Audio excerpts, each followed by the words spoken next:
Fi yw Dramodwyr Ifanc cyntaf Prif Genedlaethol Cymru. A nes I ennill y teitl yna ar ôl ennill y fedal ddrama yn y Steddfod Tŷ Eleni yn 2021.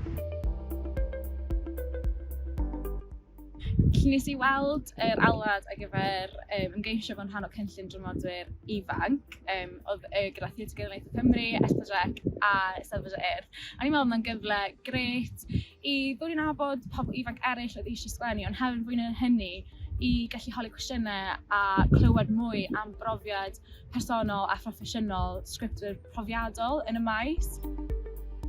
Y sgriptwyr oedd yn ateb yn cwestiynau ni a yn sôn am hanes nhw a profiadau nhw fel sgriptwyr proffesiynol oedd Roger Williams, Daf James a Bethan Marlow, a o'n nhw'n sgriptwyr hollol anhygoel. Felly oedd e'n bleser cael bod yn rhan o gynllun ble oedd ti'n gallu holi cwestiynau i'r sgriptwyr yma a chael clywed hanes nhw yn beth I sut maen nhw wedi cyrraedd ble maen nhw heddi. Mewn gwirionedd, achos o'n i'n rhan o'r cynllun, nes I ymgeisio ar gyfer y fedal ddrama.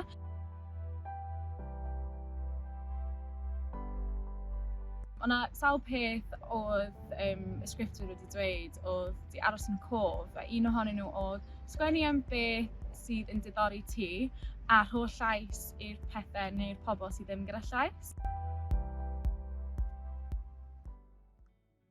Nes I sgwennu monolog oedd yn dilyn merch ifanc o'r enw Lara a'i ffrind gorau o'r enw Elnor, a mae'r ddwy yn mynd I brotest a dennill y nos. Yn dilyn marwolaeth trasig sydd â Efrod.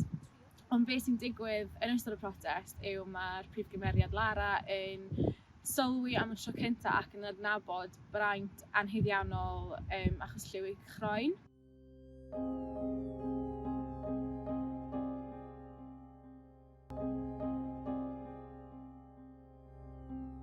Weles I sgidiau, weles I ddwylo, weles I liwiau llachar.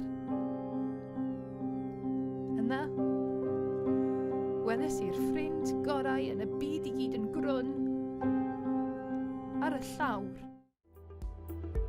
Felly, os ydych chi'n meddwl yn rhan o'r cynllun, cysylltwch gyda Sian Elin, bydde hi'n gallu ateb unrhyw cwestiwn sydd â chi ynghylch y cynllun a gallu rhoi chi ar ben ffordd I ymgeisio.